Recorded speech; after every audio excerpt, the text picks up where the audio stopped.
The stars hung motionless over the rim of the galaxy, cold and indifferent. Within the black, a formation of imperial ships drifted forward in absolute confidence, their hulls gleaming obsidian under the pulse of a nearby red dwarf. The lead cruiser, Ascendant Flame, bore the insignia of the Galactic Empire's High Outreach Division, a golden serpent consuming a world. Inside the command chamber, Admiral Karadvar leaned back in the velvet throne-like chair, a smirk playing across his features. A dozen alien species stood at consoles beneath him, each modified to better serve the hierarchical needs of their humanless empire. For all their technological prowess, none had seen fit to treat this newest encounter with anything more than procedural annoyance. "Primitive world," muttered Var, tapping through the digital dossier. "Earth. Pre-warp. Small military. Localized politics. Unaligned. Perfect for annexation." A communications officer, a three-armed Thraki named Vis, turned and blinked its lower eyes nervously. "Intercepted a transmission, Admiral. Not from Earth's official channels. It's a warning." Kareth raised a brow. "A warning? From a dirtball species that just discovered orbital flight." "Yes, sir. Audio only. No encryption. Playing it now." A moment of silence. Then a human voice crackled to the chamber, male, calm, and utterly unshaken. "If your troops land, they will not return. This is your only chance to turn back." Kareth barked a laugh that echoed through the metal hall. "Is that meant to be intimidating?" The bridge officers chuckled in kind, but Vis said nothing. Across the vast emptiness of space, Mars loomed like a wounded eye, its dust-red surface pockmarked by ancient scars. On its closest moon, Phobos, embedded within a steep crater rim, lay a camouflaged outpost no wider than a cargo container. To most sensors, it was a lifeless rock. But within, the temperature was stable, the air recycled, and every surface covered in matte black mesh that drank up light. He sat motionless in the dark. His name had long since been classified. To most, he was known only as Rook. No insignia marked his suit. No rank adorned his shoulder. The rifle beside him was an angular monolith of darkened carbon alloys and magnetic coils, cradled like a living thing. Rook's breathing was slow, measured. He stared through his visor's scope-linked HUD, watching the Imperial fleet as it organized in low orbit above Mars. Their formation was tight, efficient, even admirable. The Empire's reputation for discipline was not exaggerated, but they were predictable. He whispered, "Pattern Epsilon 2, flank drift to the left in 20 seconds." The predictive algorithm confirmed his assumption in green text along the corner of his vision. Rook didn't smile. He rarely did. But there was a certain satisfaction in knowing them better than they knew themselves. His orders had been simple. Do not engage unless planetary defense fails. Observe, record, and, if the line is crossed, eliminate command units with prejudice. A soft chime sounded, a fleet-wide broadcast being sent aside. He patched in. Kareth Var's voice flooded through, sharp and pompous. "To the governments of Earth, surrender all planetary authority to the Galactic Empire. Resistance will result in the swift application of force. You have 10 of your standard hours to comply." It was never a request, always a decree. Rook's finger hovered near the comm switch. He considered protocol. Then he pressed it. "Fleet Commander, I don't know your name, and it doesn't matter. I'll give you one warning, because I don't enjoy killing the blind. Withdraw your troops. Your men won't see the second shot." He cut the line. 10 seconds passed. Then the laughter began. Rook shifted slightly and checked his sight lines. The terrain of Phobos, jagged and asymmetrical, offered no true cover. It didn't need to. His camouflage absorbed thermal signatures and visual spectrums alike. His position, calculated to millimeter, would not be found by accident. Down in the war room of Ascendant Flame, Kareth Var shook his head with amusement. "Tell the landing parties to proceed. Let's show our new friend what civilization looks like." Within minutes, 20 drop pods streaked through the Martian sky, leaving contrails of blue fire. They slammed into the crust with a coordinated impact, unfolding like metallic flowers into mobile deployment centers. Columns of Imperial shock troops emerged in perfect synchronization, tall, silver-armored beings bred for speed and obedience. Each carried a standard-issue plasma rifle and wore helmets shaped like the heads of predatory birds. They fanned out wordlessly. Drones launched into the sky, scanning for resistance. There was none, only wind, dust, and silence. And far above them, Rook exhaled slowly. He didn't need to aim yet. He only needed to wait. The Empire had made its move. Now it was his turn. Somewhere deep within Earth's defense network, a silent alert flashed red. Engagement Protocol Rook 1 authorized. The shot hadn't been fired, but the war had already begun. And on a cold moon that no one had bothered to name on their star maps, a human waited in perfect stillness, watching. Dust boiled around the impact craters as the Empire's drop pods split open with hydraulic hiss and unfolding steel. Soldiers emerged in silence, their movements synchronous, unthinking. Each wore gleaming battleplate etched with imperial sigils, the armor shaped to intimidate, sleek, faceless, inhuman. The Martian atmosphere shimmered faintly in the heat of their arrival, but not one of them hesitated. Orders had been given. Resistance was expected to be negligible. At the center of the formation strode Commander Eric's Tau, bred on Halvrith, where gravity crushed lesser species into paste. He stood nearly 8 feet tall, reinforced bones crackling faintly beneath the weight of his armor. A tactician by design, Eric's had conquered 5 frontier systems without a single strategic error. This would be no different. "Fan out," he ordered, voice modulated through his helm. Triad sweep. Leave no local tech untouched. Drones zipped overhead, scanning the crimson wastes. Readings returned sterile. No biosigns, no energy signatures beyond those of the landing forces. The terrain rolled in lifeless dunes and broken stone. Yet Eric's felt it, a wrongness and stillness, something waiting in the corners of their perception.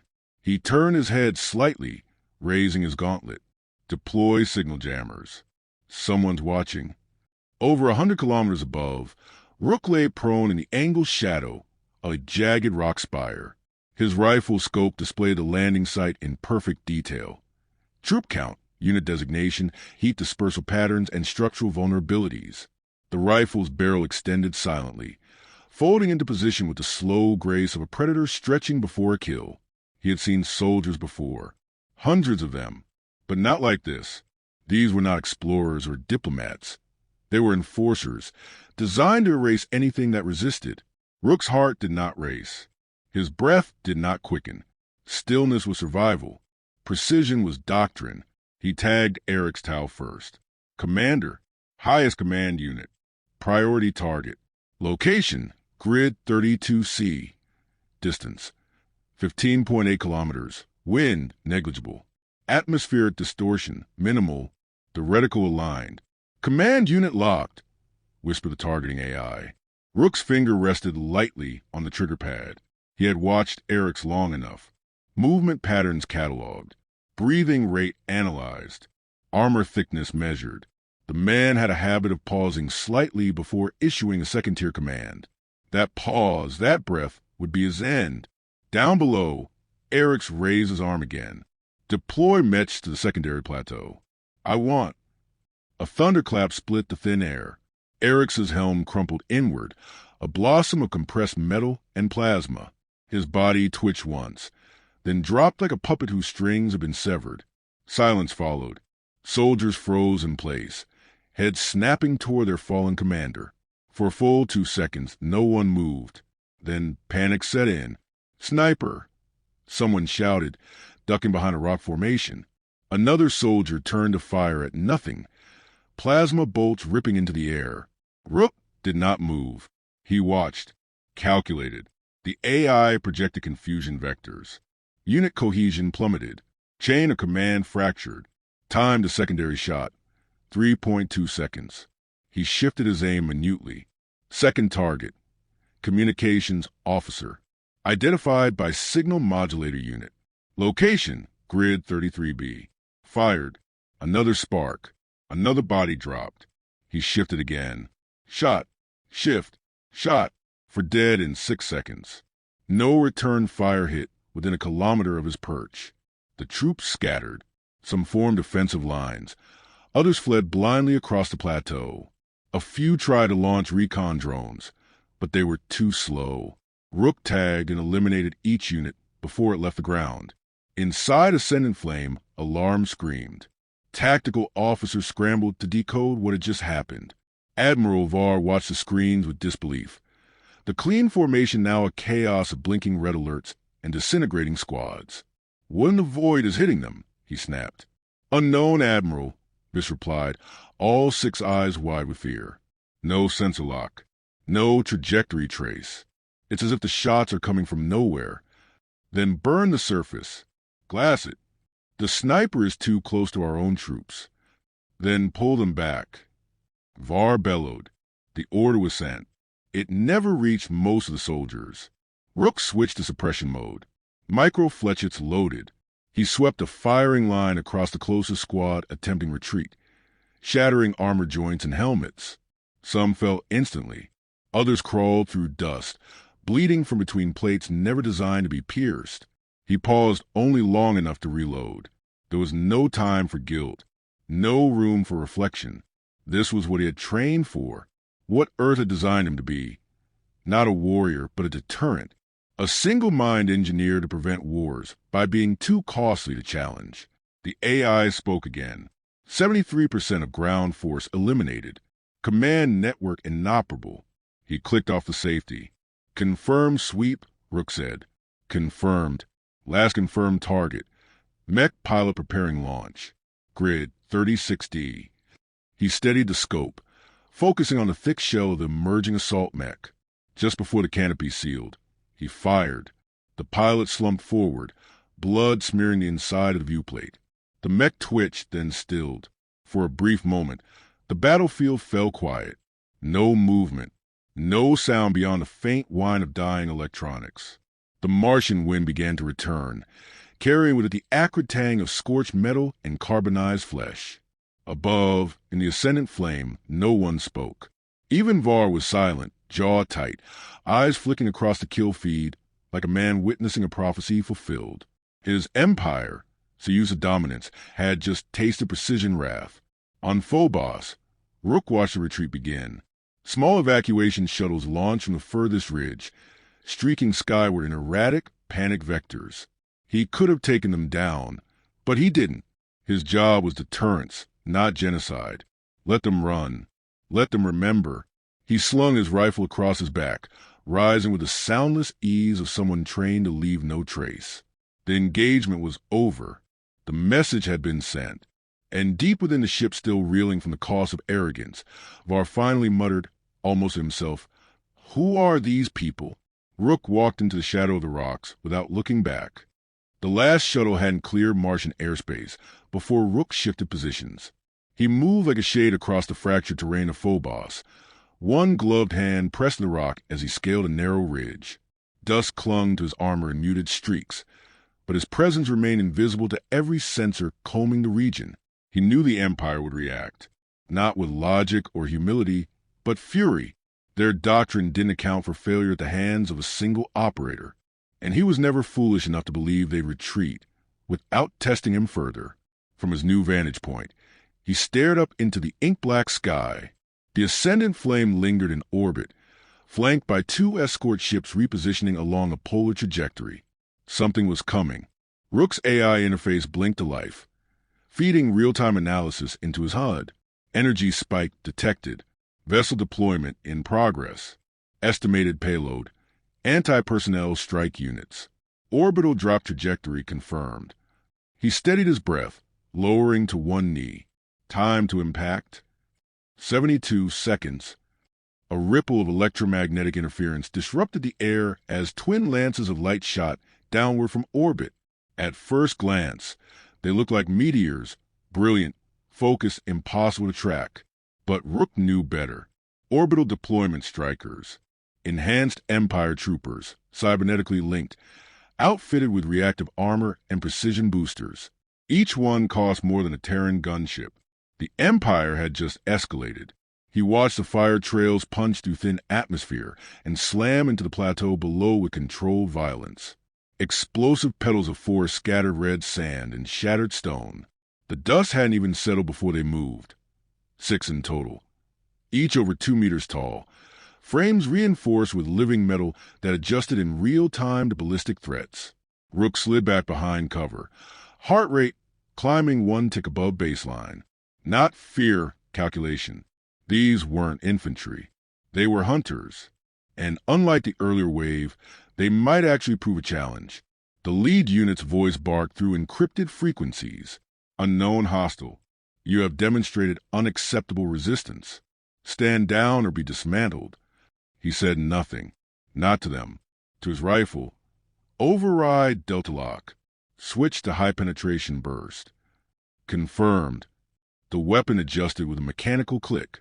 A fresh cartridge slid into place, glowing faintly blue with magnetic stabilization. He leaned out just enough to catch their formation. The 6 had formed a pentagonal spread, with the central unit acting as coordinator. They weren't scanning blindly like the grunts.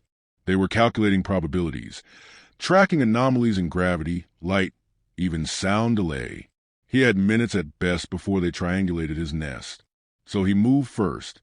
His first shot wasn't meant to kill. It struck the left flank unit at an angle, piercing a joint seam and detonating inside the exoframe.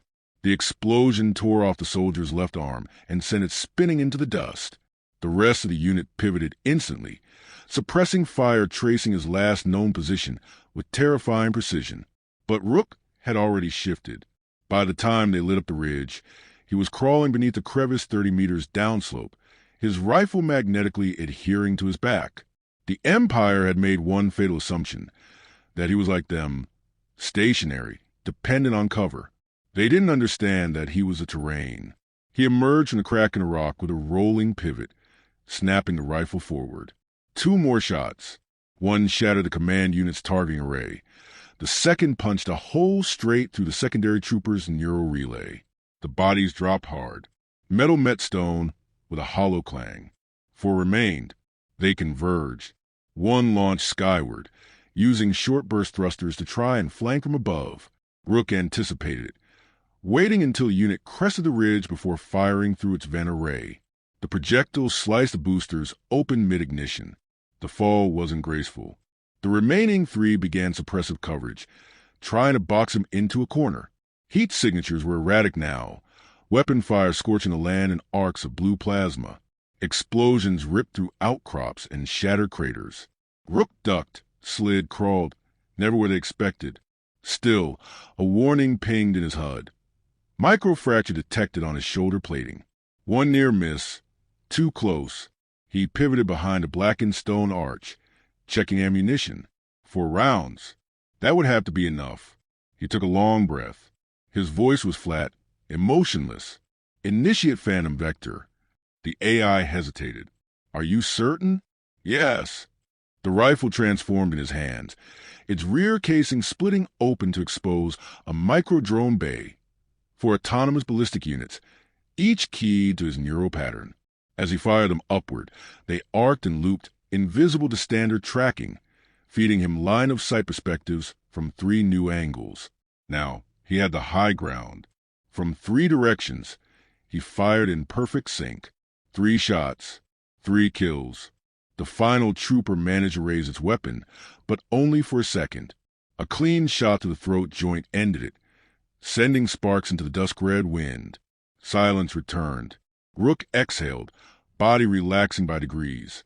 The plateau below was a graveyard of twisted metal and fractured pride. The elite had lasted less than 60 seconds.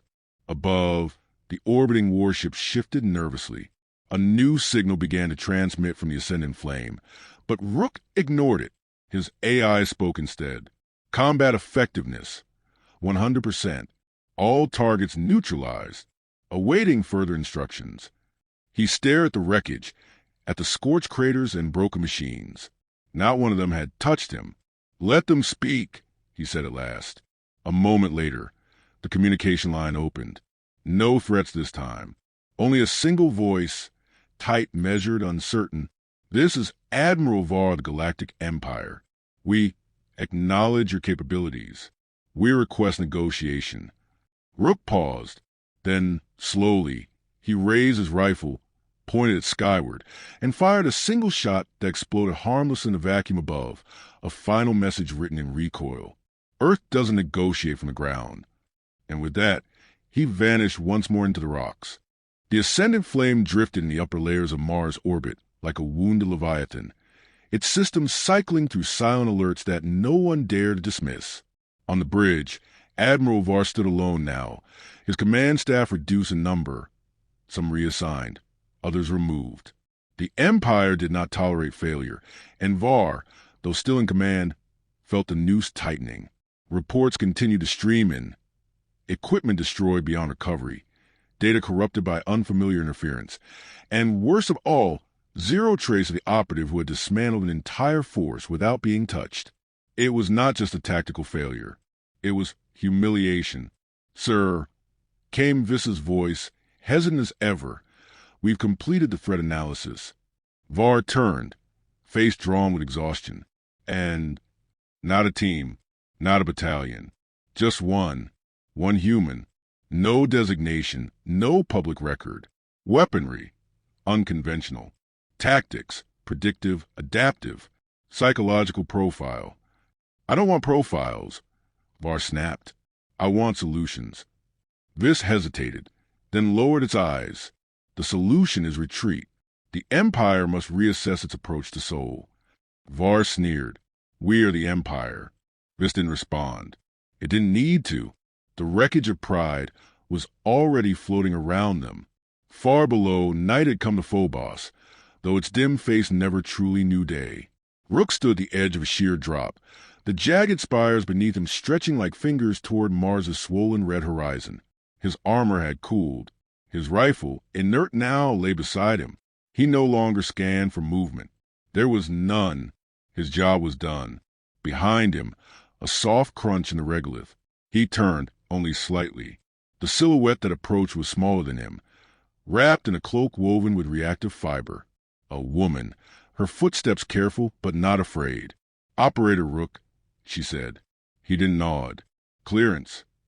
She tapped a signal beacon at her wrist, releasing a blink of encrypted frequency. His visor confirmed the identity. "Liaison Varencho, Earth Intelligence." He relaxed, if only by a fraction. "You've stirred a hornet's nest," she said, stepping beside him. "That fleet won't return immediately, but they'll be back. Eventually, with something worse." "They'll come with a story first," Rook replied. "A treaty, an envoy, something they think we'll accept." Cho offered him a slim data drive. "Then let's give them our story first." He glanced at it, but didn't take it yet. She explained without prompting. "High Command authorized full declassification of this op. Every moment of it. Audio, visual, telemetry. We're going to send it to every corner of known space. Broadcast it through trade networks, deep net relays, even black markets." "To show what?" he asked. "That Earth doesn't kneel. That one of ours stood alone and tore their might apart. Let the galaxy know before the Empire tries to erase it." Rook finally took the drive. Its weight was nothing, but its purpose press heavy. "They'll call it propaganda," he said. "They always do," she replied, "until they lose another fleet." For a long moment, silence reclaimed the ridge. Below, the faint lights of Imperial wreckage flickered like dying stars. Rook stared into the dark, face unreadable beneath his visor. "I wasn't meant to be seen," he said. "I was meant to stop wars quietly." Cho nodded. "Then consider this a change in doctrine." She turned to leave, but paused. "You're not recalled. Orders are to remain in place. Surveillance, deterrence, containment." He gave a single nod. "Understood." "And Rook," she added, "the story we tell, do you want a name attached to it?" He didn't answer immediately. The wind passed between them, thin and dry. "No," he said at last. "Let the story speak, not the sniper." She smiled faintly. "As you wish." Cho vanished back into the dark, footsteps erased by dust and silence. Rook remained at the precipice, alone once more. Above, the Imperial fleet began its slow withdrawal, engines pulsing dimly as they aligned for a jump away from Sol. Somewhere deep within the ascendant flame, Admiral Var sat in his private quarters, nursing a glass of searing blue liquor from the core worlds. A message waited on his console, replaying the last words of the sniper. Earth doesn't negotiate from the ground. The Admiral watched it again, and again. Each time, the conviction in that voice grated deeper into his mind. He knew what would come next. Committees, strategists, possibly even a reclassification of Earth status. But deeper than all of that, he knew something else. They would not win the next encounter, either. Weeks passed. Across the galaxy, whispers spread of a failed annexation attempt, of a nameless world defended by something more terrifying than any weapon, resolve. Mercenary crews passed around clips of the sniper's handiwork. Smugglers replayed the comms logs on backwater stations. Even some imperial commanders began requesting tactical revisions for human encounters. Rook never returned home. He stayed in the dark, watching. A guardian carved from patience and steel, waiting not for glory, but for necessity.